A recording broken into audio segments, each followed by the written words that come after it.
En 2024, les pays qui avaient le plus de centrales nucléaires en service étaient les États-Unis avec 91, la France et la Chine 55 chacune et la Russie avec 35. Mais ces chiffres masquent une différence importante.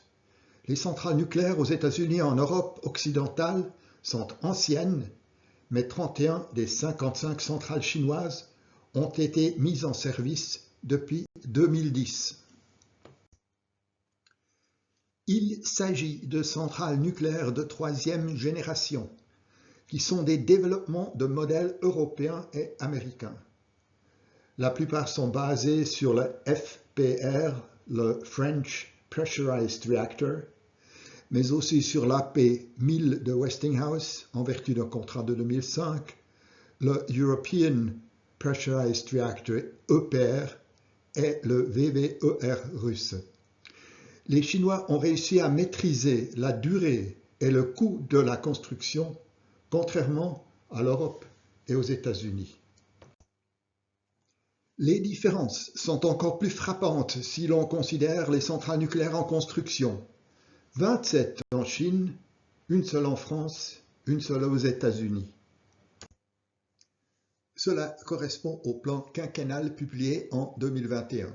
10 nouvelles centrales nucléaires par an pendant 15 ans, soit 150 gigawatts de nouvelles capacités.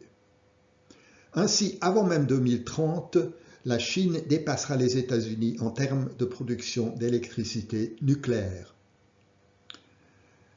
Voilà pour la construction de réacteurs à eau pressurisée conventionnels. Mais la Chine a également rattrapé son retard et est passée en tête dans le domaine de la recherche nucléaire et du développement de nouveaux réacteurs.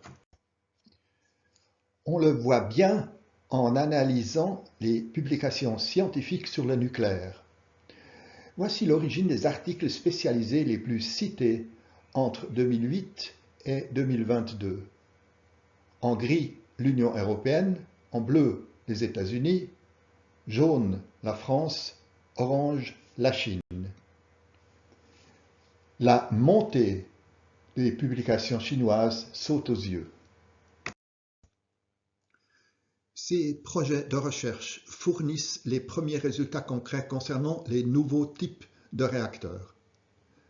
J'en ai parlé dans d'autres vidéos. Cette carte montre les centrales nucléaires existantes et en construction en Chine.